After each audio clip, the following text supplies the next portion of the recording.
It's been the windows for striking strikers. Alexander Isak and Isak Wissa both refused to train this summer and both penned statements demanding moves elsewhere. Chris Sutton called the pair despicable, disgraceful and disrespectful, but Joe Hart said clubs have stomped all over players in the past. In the end, whatever your opinion, it worked. On deadline day, Liverpool secured the £125 million move for Isak and Newcastle signed Wissa for £55 million. In stark contrast, England defender Mark Guehi, who kept training and playing for Crystal Palace, saw his dream move to Liverpool collapse, having been widely praised for professionalism. So where is football heading? Will we have an increase in player power, and is it ever defensible? This month, Isak released a statement saying promises have been broken and their relationship couldn't continue. 2 days before the end of the transfer window, Wissa also released a statement calling on Brentford to keep their word and let him leave.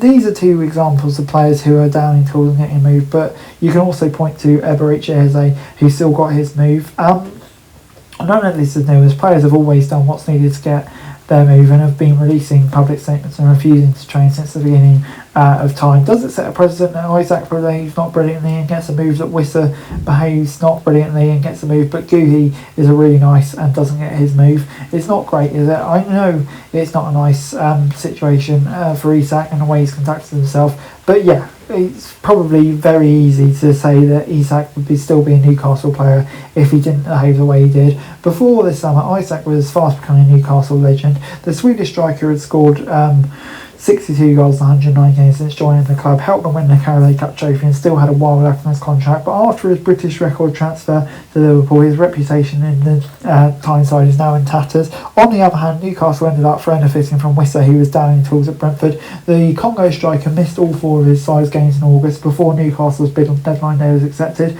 Although both players got their moves, it was probably wrong. People sign their contracts, you should stick to them. What they've done, they may be happy tonight, but it is a disrespectful way to behave. You get clubs and footballers have their loyalty, but they also need to look at themselves. The way that Isak's done things is not the right way. There are two sides to this debate. If Guehi had pushed for a move for Liverpool, would he have left Crystal Palace?